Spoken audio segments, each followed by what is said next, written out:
Welcome, colleagues. Welcome to today's Heart Failure Association webinar on highlights in heart failure from the ESC Congress 2019, together the World Congress of Cardiology that was held in Paris just a week or two ago. I'm Professor Andrew Coates, President-elect of the Heart Failure Association, and I have the pleasure of being joined by two absolute experts in this area, Professors Teresa McDonough from King's College Hospital and Marco Metra from University of Brescia in Italy. The aim of this webinar is to give you a better understanding of recent developments in heart failure, focusing on two of the most important megatrials that may well impact our management of heart failure for many years to come. They were presented at our recent meeting. The session is interactive, and we strongly encourage you to actively participate by sending in your questions and comments at any time during the webinar or through the chat and the discussion we have after the formal presentations. For your best learning experience, we also invite you to participate in online assessment sessions in the form of MCQs that will be submitted during the presentations, although for this one I think we're concentrating really on two lectures and interaction rather than the normal format of a case studies. This program is supported by the Heart Failure Association of the ESC itself rather than any external sponsor, and it's now my great pleasure to hand over to Professor McDonough to give her presentation. Thank you, Andrew. Well, I'm going to talk about the Paragon HF study, which was the first of the mega studies in heart failure to be presented at the ESC in Paris. Now, Paragon is a trial in the area of heart failure with preserved ejection fraction. That part of the syndrome where normally the left ventricular ejection fraction is relatively preserved, and there are other structural or functional problems with the heart that lead to the heart failure, particularly left ventricular hypertrophy, increased left atrial size, or indices of diastolic dysfunction. In terms of where the Paragon study positions itself with relation to heart failure with preserved ejection fraction, looking at the ESC criteria for the definition of heart failure, Paragon actually sits in terms of where it is on the ejection fraction spectrum in the HFpEF category and in the HF-MREF category, in that the patients in the trial had left ventricular ejection fractions above 45%. So it spans two of the diagnostic categories of the ESC guidelines for heart failure. Now, as we know, the treatment of HFrEF is well established, but the treatment of HFpEF and HF-MREF is a lot less clear, and we have no disease-modifying treatments for these parts of the spectrum yet. We're reliant on advising patients regarding sodium and water retention and treating the underlying causes of the heart failure, usually hypertension and ischemia, and using diuretics, of course, to achieve euvolemia. There have been many trials to date looking at inhibitors of the renin-angiotensin-aldosterone system in the HFpEF arena, and they haven't shown any benefit in terms of cardiovascular deaths or hospitalizations for heart failure. And the most recent one was with spironolactone, which again had a neutral overall result. So what about the latest drug development in heart failure, the angiotensin receptor blocker combined with a neprilysin inhibitor, sacubitril/valsartan, that we know reduces mortality in patients with HFrEF? Well, there was a smaller pilot study looking at the use of sacubitril/valsartan in patients with HFpEF in 300 patients with left ventricular ejection fractions above 45% and some other indications of the presence of HFpEF, where sacubitril/valsartan did reduce surrogate endpoints such as N-terminal proBNP and improved left atrial size when compared with valsartan. So that led to the large outcome study, Paragon HF, a study in just under 5,000 patients, randomizing them to sacubitril/valsartan or valsartan. There was an active run-in phase where patients had to tolerate valsartan and then a switch to sacubitril valsartan, and then they were randomised to either sacubitril valsartan at the dose of 200 milligrams twice a day versus valsartan at 160 milligrams twice a day. The primary endpoint was a composite of total heart failure hospitalizations, that's first and recurrent, and cardiovascular death. The patients who were included were over 50 years of age. They had to have left ventricular ejection fractions above or equal to 45%. They had to have symptoms and or signs of heart failure, and they had to have some evidence of structural heart disease, normally left ventricular hypertrophy or an increased left atrial size. And they had to have an elevation in their natriuretic peptide concentrations. The trial was global in 843 sites in 43 countries worldwide. They screened just over 10,000 patients to enrol just under 5,000 patients into the active part of the study. I think of in terms of looking at some of the things which might be of some importance later, there was actually quite a high discontinuation rate of both sacubitril valsartan and valsartan, of around a quarter of patients withdrew from active therapy. In terms of the baseline demographics, compared to trials we've seen in HFrEF, patients were older, the mean age was 72. Slightly more women than men were enrolled. There was a high degree of comorbidity. 44% of patients were diabetic. Just under a third had atrial fibrillation. And the vast majority of patients, over 90%, had some history or were treated for hypertension.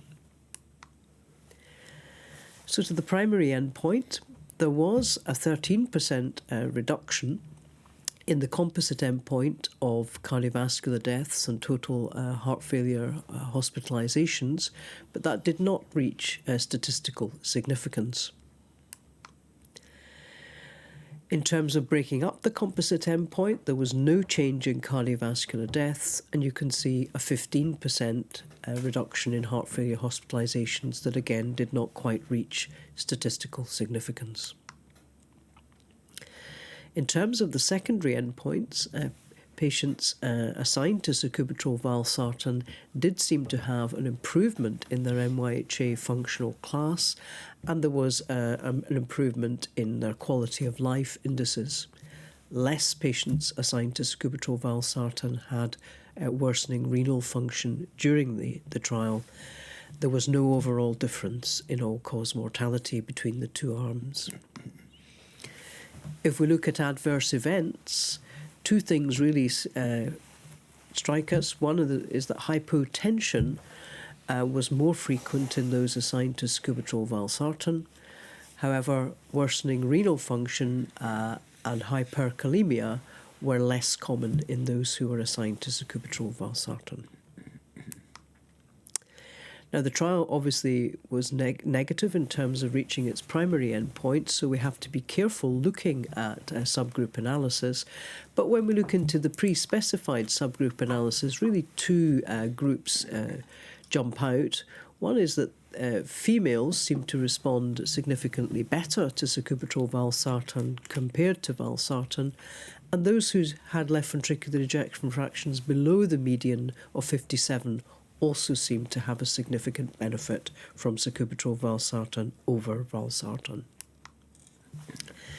So, in terms of the investigators' conclusions from the study, they did feel that there was a modest reduction in patients in the primary outcome for those assigned to sacubitril valsartan, and there was a concomitant reduction in hospitalizations and improvement in quality of life, consistent with the reduction in the primary endpoint, but neither of these achieved statistical significance.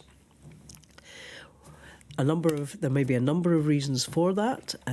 The investigators did point out that the active comparator in the study, valsartan, may have contributed to an attenuation in the effect. So, where are we left with? Where are we left with now in the treatment of HFpEF after this big study?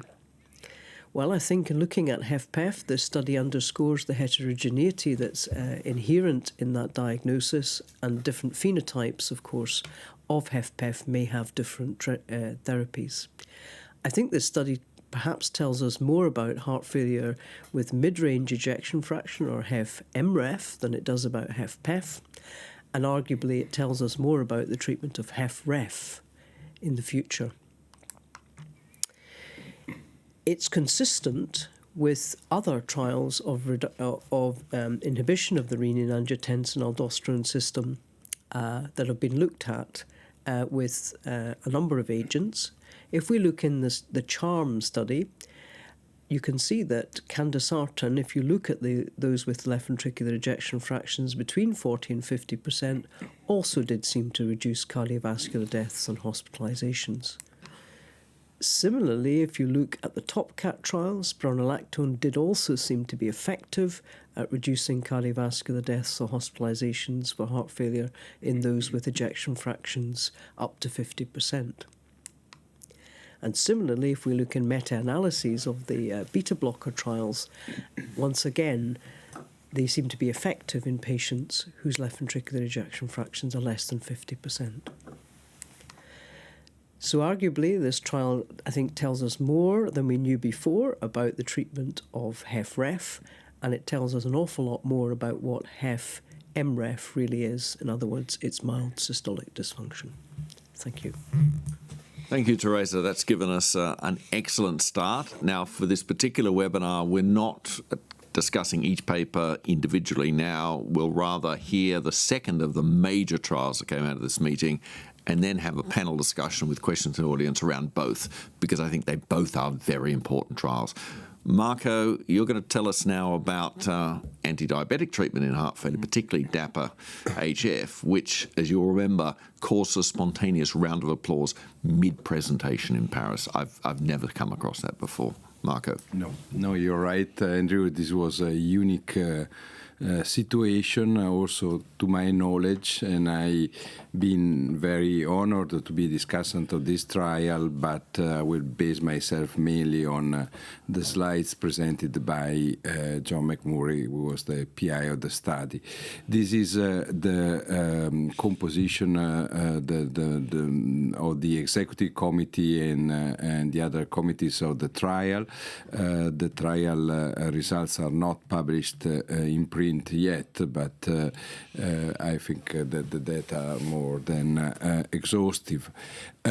Which was the background and the hypothesis at the basis of Depo HF? The basis of Depo HF, the background, is that we have data regarding sodium glucose cotransporter inhibitors that when administered to diabetic patients, they can prevent the development of heart failure and reduced consistently across the different trials the outcome of heart failure hospitalization. Therefore, the first question that comes out is whether these drugs can be used to treat heart failure, not only to prevent it. And the second question is whether the benefits that have been observed in diabetic patients can be translated also in those patients with heart failure and without diabetes. And therefore, the hypothesis at the basis of Depo HF was that the SGLT2 inhibitor dapagliflozin, administered at a dose of 10 milligrams once daily, added to standard therapy, can improve outcomes in patients with heart failure and reduced ejection fraction, both with and without diabetes. Therefore, the key inclusion criteria were that the patients had to have symptomatic heart failure, a low ejection fraction, increased NT-proBNP levels, and an eGFR above 30 ml per minute per square meter, and a systolic blood pressure above 95 millimeters of mercury, and independently by the presence, without the presence of type 1 diabetes mellitus. And they could have both diabetes type 2 or not.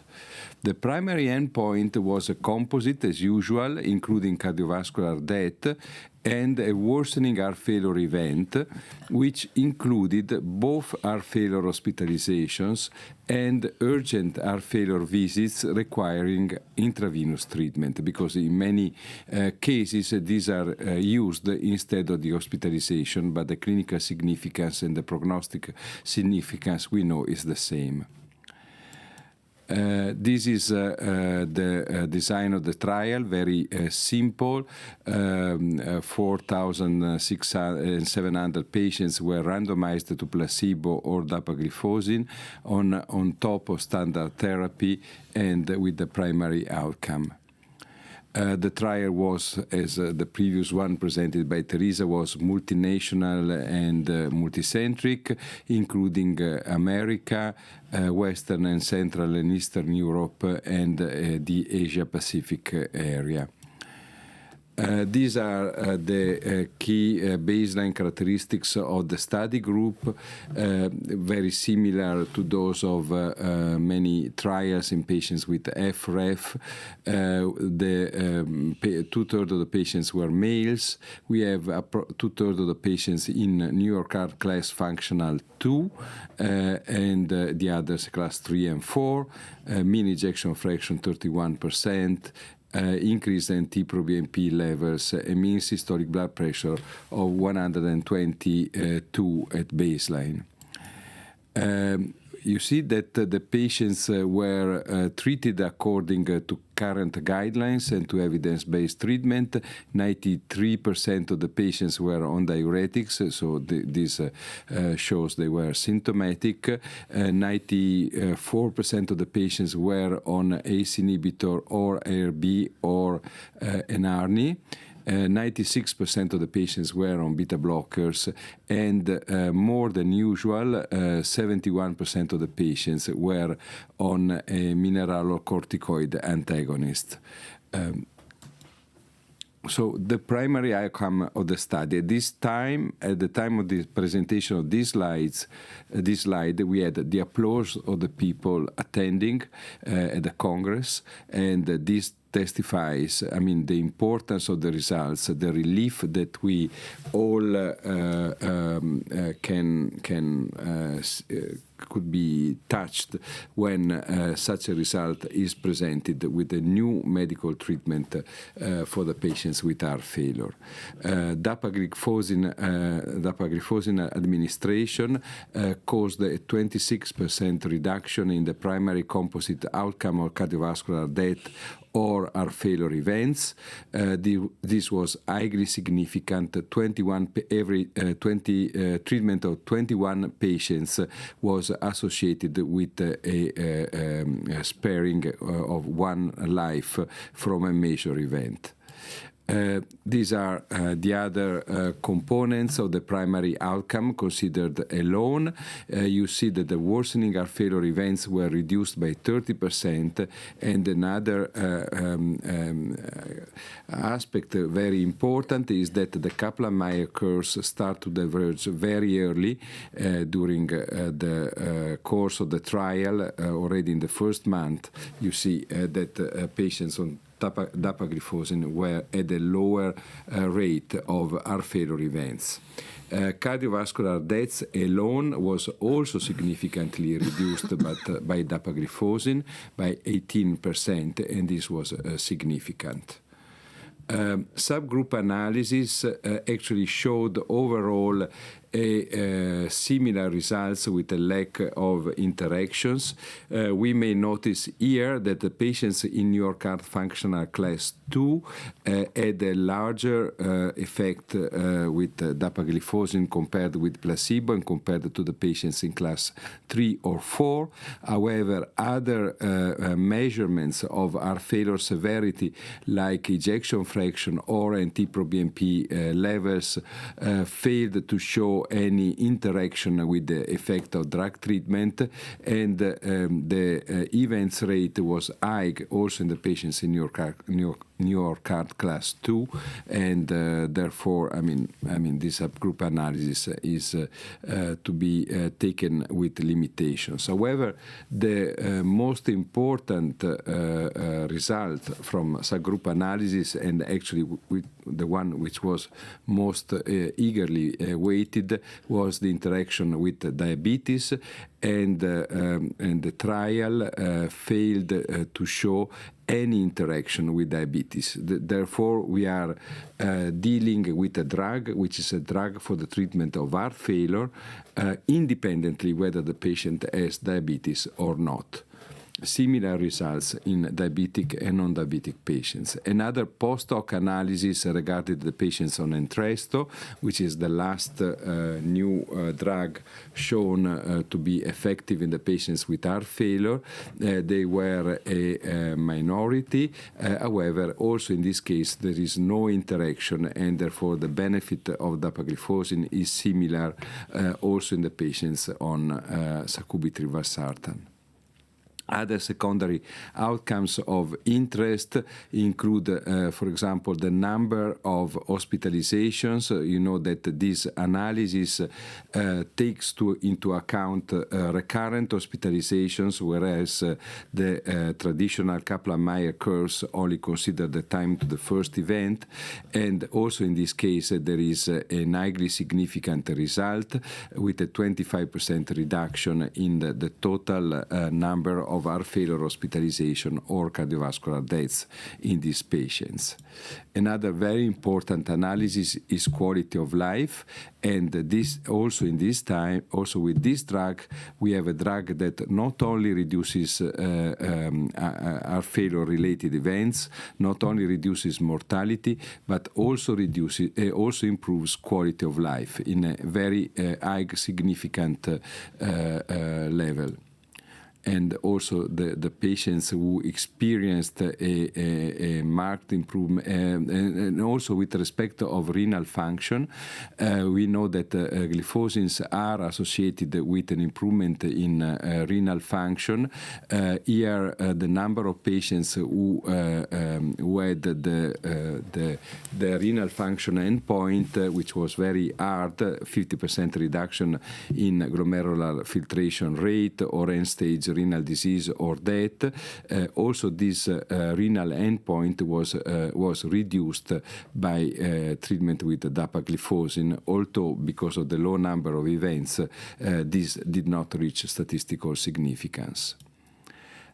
All-cause death alone was also analyzed, and also this was reduced significantly by 17% with an hazard ratio which is very similar to 0 to the one observed with cardiovascular death alone. Last but not least, treatment was well tolerated. The number of serious adverse events or adverse events of interest was not different compared with placebo on dapagliflozin. So these were the conclusion presented by John McMurray at the end of his presentation. Dapagliflozin reduced the risk of worsening heart failure events and cardiovascular death, improved symptoms in patients with FRF when added to standard therapy.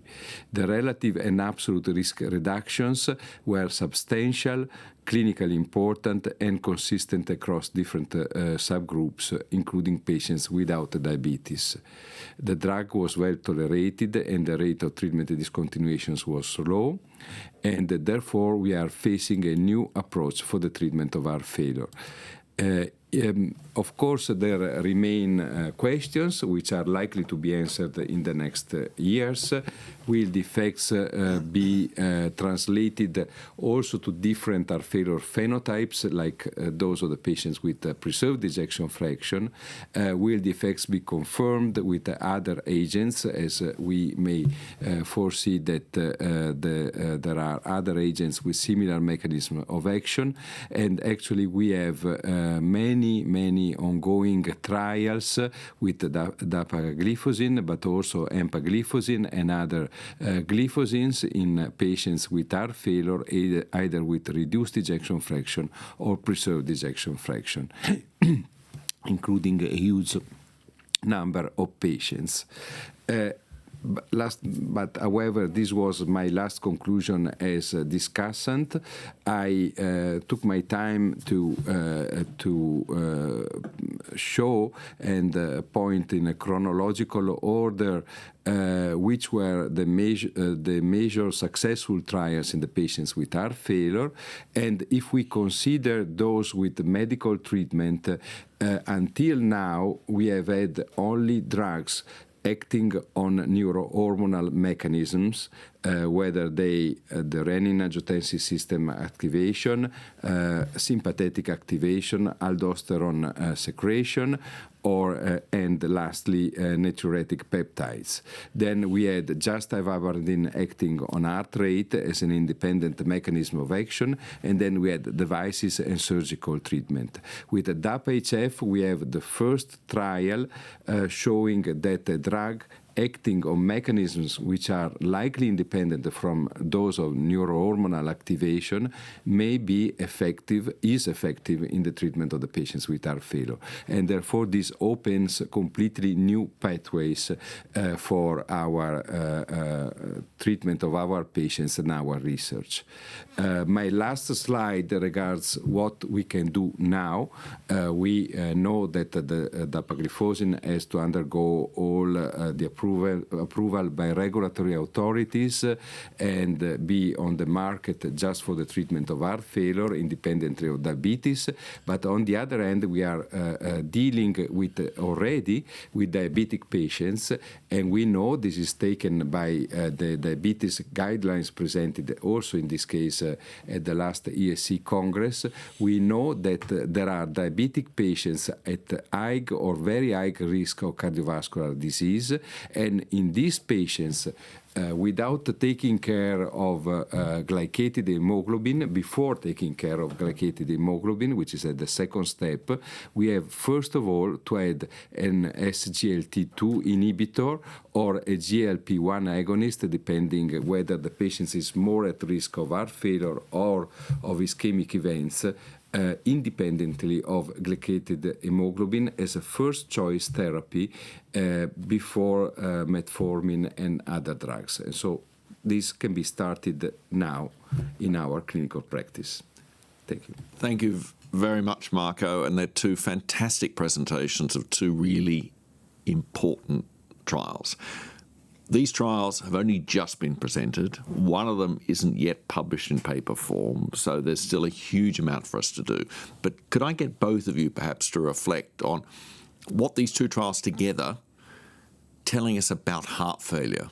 Has it changed our view of heart failure as a syndrome? I might ask you, Teresa, first. Taking both trials, how much more do we know about heart failure now following those trials to what we knew before?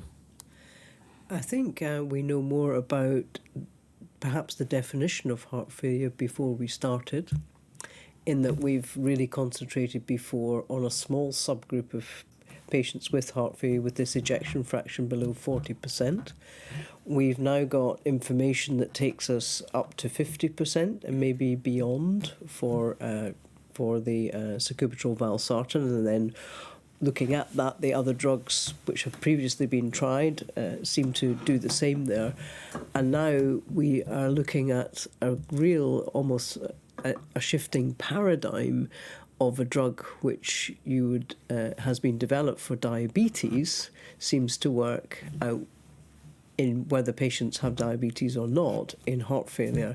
And it takes us maybe to think about why is that, and is heart failure a metabolic disease as well as just a disease of ejection fraction? So I think it changes our thinking about what heart failure is and what sort of things we can modify in heart failure that might ultimately modify the outcomes. Right. And Marco, what? Yeah, yes. Regarding Paragon HF, I think, as Teresa has pointed out, I mean, it has made even more clear, and I think now, I mean, we have we are on a solid ground that we have this phenotype of the patients with a low ejection fraction, considering a low ejection fraction up to below 50%, if not even 60%. And we may see whether this is also sex-dependent. And in all these patients, we can say that there is this ejection fraction with all its limitations defines a phenotype, and in these patients, neurohormonal mechanisms play a major role. I don't know what it happens above 60% ejection fraction. It may be that there are different. Completely different phenotypes, and it may be that there is not a drug active on all these patients. The hope that the only hope, which is major hope, that is remaining regards actually SGLT2 inhibitors. With respect to Depo HF, it shows that, however, when the patients have a reduced ejection fraction, it's not only an issue of neurohormonal mechanisms, because this drug likely do not act on neurohormonal mechanisms. I mean, the heart failure events curves diverge early, and therefore this is taken as a suggestion that there may be a diuretic effect that plays a major role. However, we know that on the long term this this tends to attenuate, and of course we are left with the hypothesis that metabolic myocardial metabolism may have a major role, and this will open a huge amount of research, because I mean you try to investigate the mechanisms, and so new drugs, new pathways can come out. I mean, neurohormonal started with an ACE inhibitors, and then there was the sympathetic, and then aldosterone, and then natriuretic peptides, and then maybe endothelin was not so successful, at least in heart failure, and so we may think what metabolism can give us in future, or other things. I don't know. You raise a very important point about how these drugs work. Now, there's a question here about, and I might address that to you, Teresa, that ARNI, sacubitril valsartan, reduces HbA1c and reduces the incidence of new onset diabetes. Is there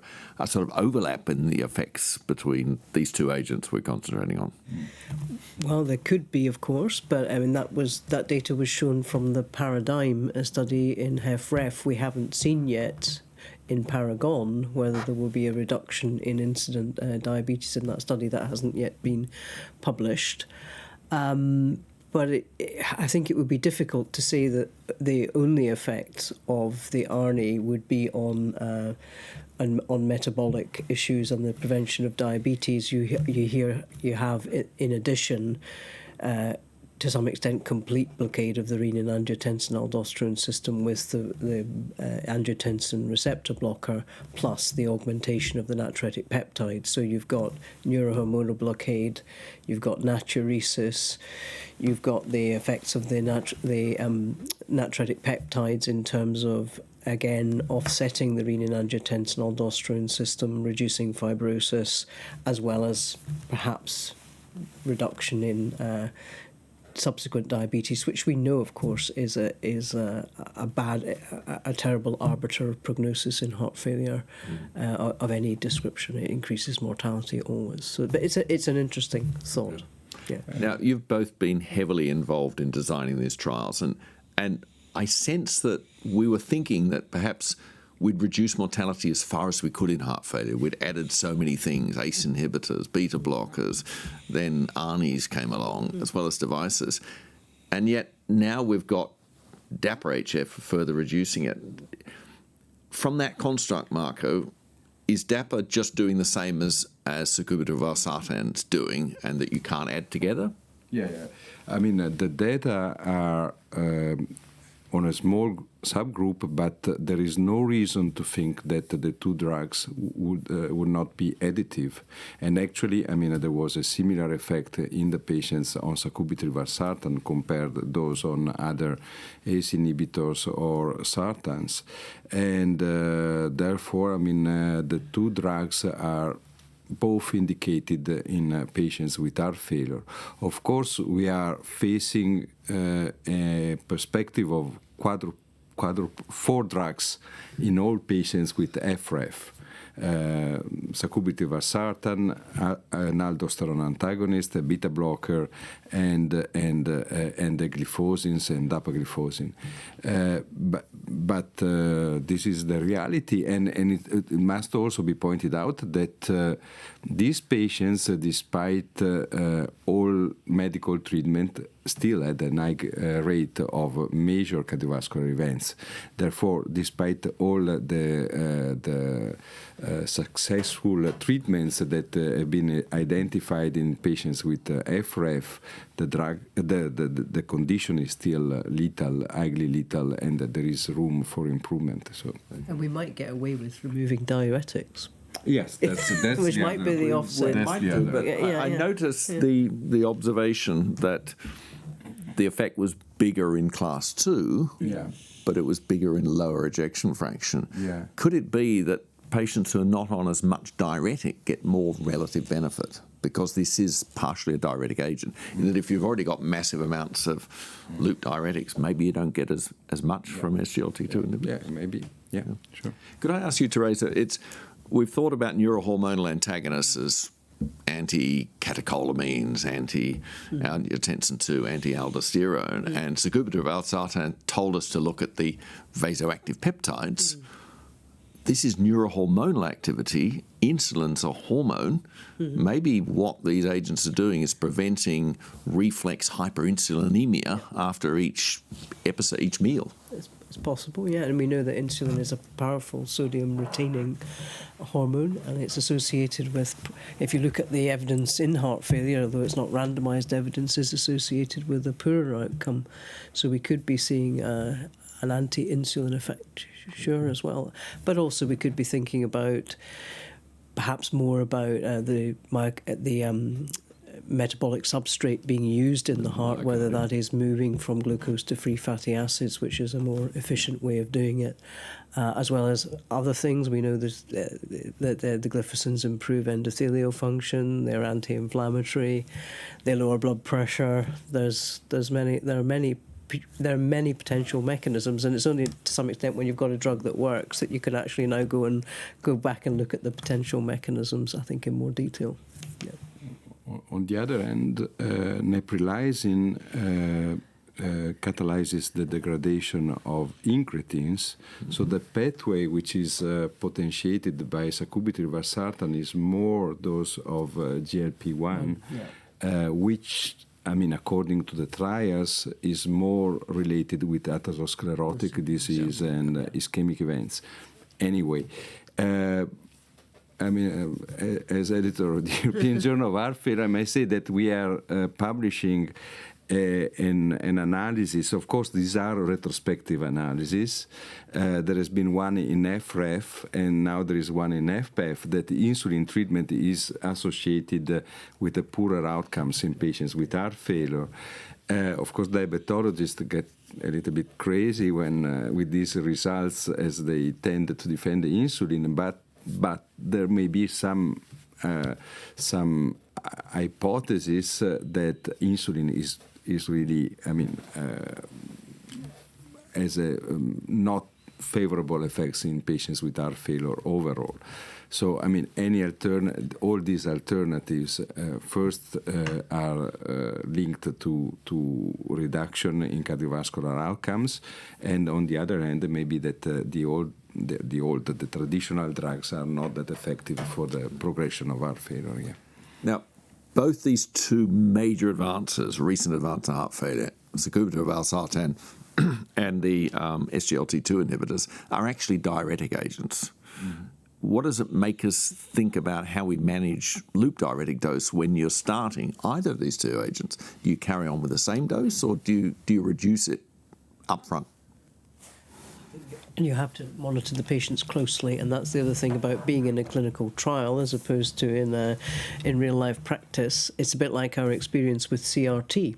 When CRT improved patients, we had to reduce diuretics. So when you're adding a powerful natriuretic as well as glycosuric here, you are going to have to monitor patients and reduce their loop diuretic if their blood pressure is falling or if they're becoming dehydrated. Well, and you made a very interesting suggestion, is to reduce them upfront, which can be a way to make the drugs better tolerated and to avoid hypotension. I think in trials the effects have not been so evident, but in trials, I mean, you are double-blinded, and so even a small reduction in diuretic dose may imply a major reduction in clinical practice. I think it will become more and more important, and we see looking at the patient and looking at the patient also with imaging modalities like echo, inferior vena cava diameter, lung comets. So if the patient is free of congestion, you may also consider a reduction in diuretic treatment upfront before starting sacubitril valsartan or even these SGLT2 inhibitors. So because we may anticipate that there will be a diuretic effect. And of course, there are better diuretics. Not only. There are a series of questions around renal function and blood pressure. So one, which I'll direct to you, Teresa, is sacubitril valsartan is an effective antihypertensive agent. What's its role in hypertension? But I'd like to broaden that out, given that HFpEF is basically, for many patients, hypertensive heart disease. Yeah. Both agents, I think, are reducing blood pressure, but both are not associated with a worsening of renal function, if anything, an improvement. How is it you can reduce blood pressure, cause a diuretic effect, and not make creatinine worse? Well, it's a question of how the drug is actually working in terms of your reducing blood pressure and you're reducing filling pressure, and therefore you're improving the gradient across the kidney, which. So it's how the blood pressure is and where it's reduced that matters. It's reducing the blood pressure, yeah. There's a specific question about dapagliflozin, and we know it's not got regulatory approval as a treatment for heart failure. But the questions around is how low can you go with renal function? Because early on, these agents were restricted in patients with creatinine above a certain level. What's your threshold for using an SGLT2 inhibitor? In Depo HF, it was 30. Having a EGFR below 30 was an exclusion criterion. And therefore, I am afraid that this exclusion criterion will be applied also in clinical practice. In diabetic patients, in trials in diabetic patients, actually the threshold was even higher, about 60, with at least some drugs. And this is a major limitation in the use of these drugs, at least in my everyday clinical practice by diabetologists. And of course, when you move to patients with cardiovascular disease, they generally have a mild to moderate to severe reduction in renal function. And this is a paradox because these drugs actually improve renal outcomes. Therefore, there are trials ongoing in patients at high risk of end-stage renal failure. But I mean, my hope is that there will be more and more data supporting a use even in patients with a lower renal function, because I mean. There is no reason not to give them in a patient who is really at high risk of end-stage renal disease. There are a series of questions around the issue of subgroups, but particularly gender, Teresa. And we must remember that almost all of our heart failure trials have had a minority of women. Yeah. Only 2 have had substantial numbers, seniors that I was involved in, and obviously Paragon, very importantly, more female. They're the only 2 that have separately shown a benefit in women, which asks the question, is the ejection fraction a different measurement in women to men? Is that part of the explanation, that simply an ejection fraction of 50% in a woman is not the same as an ejection fraction of 50% in a man? I think if we look back at what we know about ejection fraction long before we started doing clinical trials, it is a normally distributed variable, and the value is slightly higher in women than it is in men. And I think all your studies in Glasgow we showed that. We showed cutoff. that 30 years ago. So yes, maybe what we're seeing now is that the ejection fraction cut point in women is slightly higher than in men. I seem to remember the curves. Your woman's They're shifted a bit to the right. Yeah. So mean ejection fraction. Well, we were doing it with much older equipment then, so our actual absolute ejection fractions were much lower. But mean ejection fraction in women, or the lower limit of normal for ejection fraction in women is probably 55%. Okay. Can I put you on the spot now? I mean, we know that ejection fraction depends on how you measure it. Yeah. And we also know it's not a fixed element. It's got variability. Yeah. But what's your gut feel of the upper limit of reduced ejection fraction in terms of would benefit from heart failure medication? Is it 35%, 40, 50, 55, 57, 60? For me, of course, this is personal. Just pure personal. Yeah. I would say 50% in men, 55% in women, if not 55% in men and 60% in women. And I would consider these drugs in all these patients. So increasing the cutoff from the traditional 35-40% up to 55%. Of course, I mean, these are with retrospective, not pre-specified analysis, so they cannot be used as evidence. And for example, with sacubitril/valsartan in Italy, we have tight limitations regarding the ejection fraction, and it's indicated only below 40%. But all these data that Teresa has shown demonstrate that, not demonstrate, but strongly suggest that the behavior of the patient is the same. There is another very big question which regards devices. Yeah. Because, I mean, I don't know if we will ever have trials in these patients, but it may differ from neurohormonal antagonists, but I think my impression is this. I think to simplify things in my sort of clinician's pragmatic head at the moment, I would go with 50%. Okay. But I think the reason for the 50 is that, remember, these trials have recruited for HFrEF and HFpEF over the last 20-25 years. The measurement of ejection fraction has changed. We've gone from poorer echo techniques, Simpson's biplane echo, through to 3D echo, and you get different values. 3D echo tends to give you slightly higher values than biplane Simpson's, and there's an error of measurement of up to plus or minus. If you believe, if you're from the imaging world, you might say plus or minus 3%, but it's probably nearer plus or minus 7 or 8, 9%. So I think 50% seems to be the tipping point, looking at the totality of the data we've got at this moment in time. Yeah. But no doubt we'll get depends if you are more or less conservative.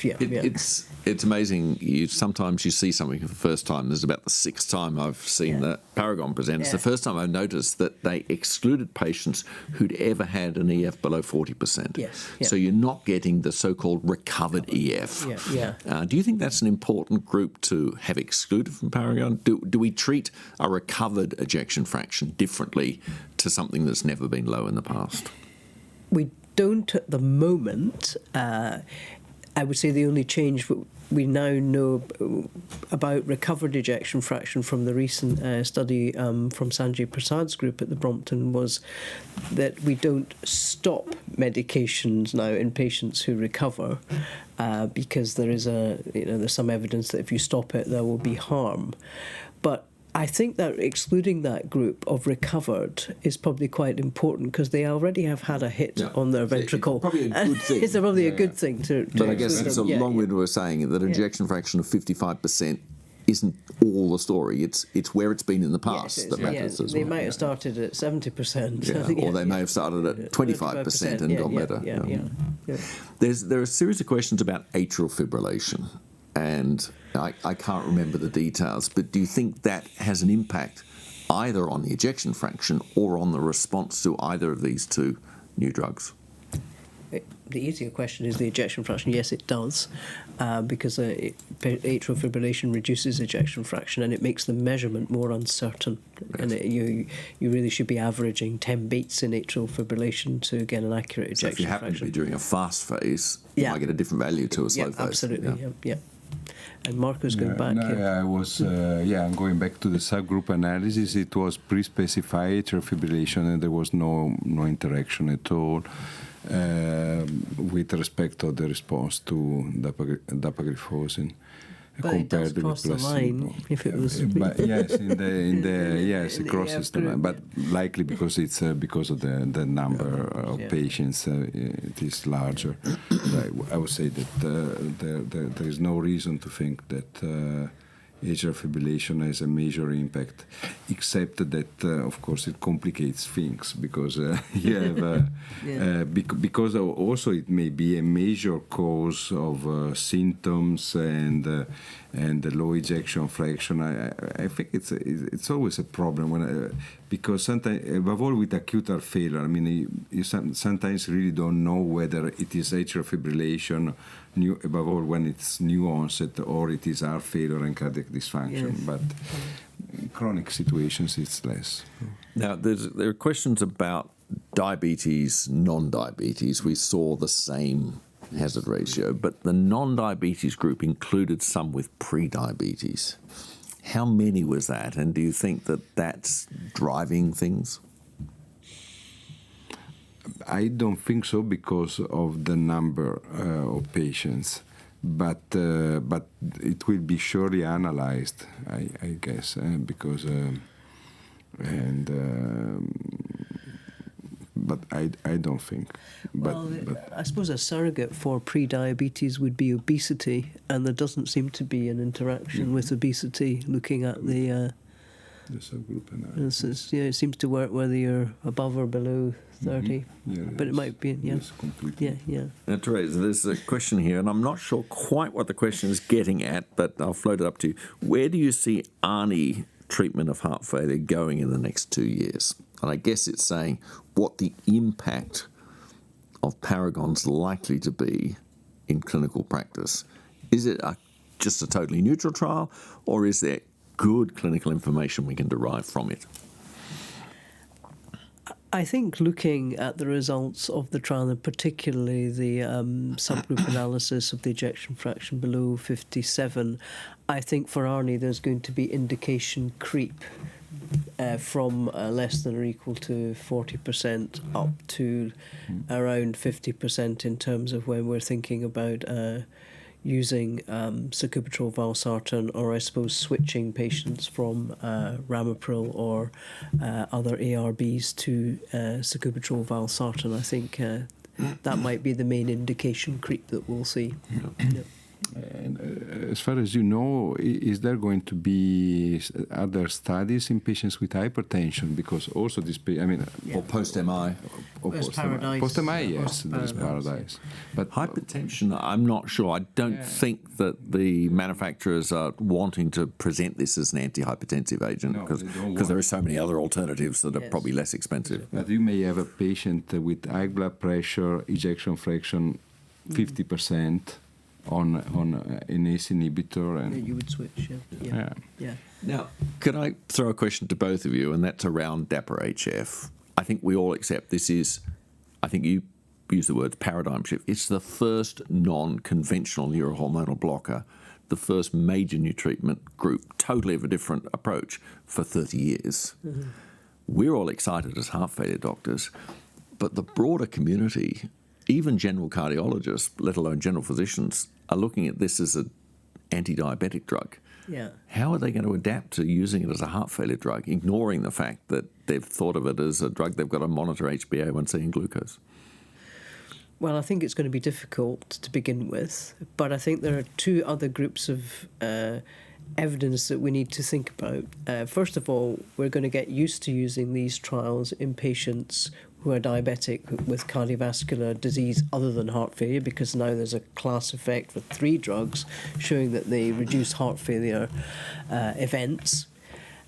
This trial is, of course, the first trial in heart failure to show whether you're diabetic or not, to show an improvement in events. But I think the thing that probably will make the difference is the other trials coming along, because one trial it takes a while to implement new evidence. But if we have other trials which are due to come on stream early next year, which show the same result, then that will move it very quickly from a diabetic drug into a heart failure drug. Yeah. I think there are some winning points because it's single dose and there was an early reduction in heart failure hospital events. Improvement in quality of life, which helps. I see also my experience with sacubitril/valsartan. When a patient feels better, it's much easier to continue treatment. And the other thing is that that's very interesting is that of the adverse events. Major hypoglycemic events were not different from placebo.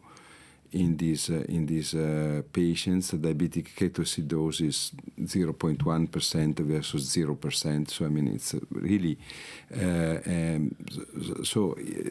probably. I mean, these drugs are not that effective on glycated hemoglobin, on glycemia, but are effective in patients with heart failure through other mechanisms, and this makes them also better tolerated. So I think the profile is may favor implementation. And the other thing is that the blood pressure at entry had to be higher than 95 millimeters of mercury. Yeah. There will be analysis, but it doesn't seem that hypotension is so important with these drugs. Teresa, just a very quick one. The old story about the severe heart failure patient with a very low blood pressure, you want them to be on a beta blocker, an ACE inhibitor, probably now an ARNI instead of that, an MRA, now dapagliflozin. Which one do you back off if the blood pressure is too low? What's your preference list? You first of all back off the diuretic. And then That's the easy one. Then you look at everything else that the patient might have in their pill box, which would include a bit of amlodipine and other doxazosin and other things you can take away. What would you remove? Would you prefer a tiny bit of everything, or just lose one drug class? I just don't think we know, because the way we've done trials in heart failure, as we've done ACE, then we've added beta blocker, then we've added. You've got a heavy clinical practice, Teresa. What do you actually do? What do I actually do? It would depend on their renal function, to be honest. I would probably reduce the dose of the ACE inhibitor, first of all, if their renal function was going off, to be honest. You'd try and keep them on as many of the classes as you could. Yeah. It's like confessing a crime. But no, that's what we do and what we generally see. Yeah. I have this very, however, unpleasant impression that once the patients are not taking a drug acting on a renin-angiotensin system, they have a very high likelihood to become unresponsive to diuretics, come back to the hospital with episodes of acute compensation. I remember just saw tweet by Mandeep Mehra presentation saying one of the 3 criteria that I judge the patient as advanced heart failure is when he's intolerant to neurohormonal antagonists. Okay, that's fantastic. Look, we're approaching the end of our hour. It's been a fantastic webinar. I really appreciate you both taking your time and presenting. It's fascinating data, and the number of questions is amazing. I'd like to close just by summarising the messages, which is that we now have a major new way of treating heart failure. It's not been through the regulators, it's not in the guidelines, but we know it's coming, and that's the SGLT2 inhibitors.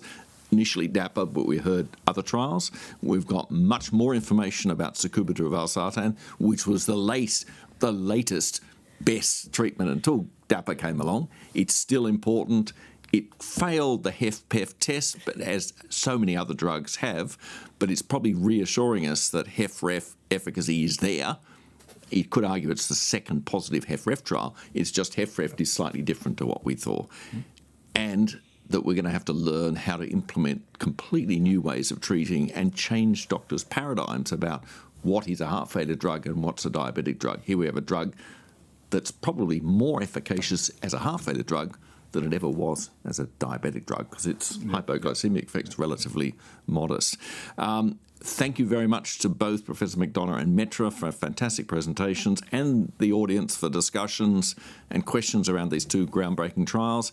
You'll be able to watch this webinar on demand on the ESC website, and I thank everyone, and time to say good evening.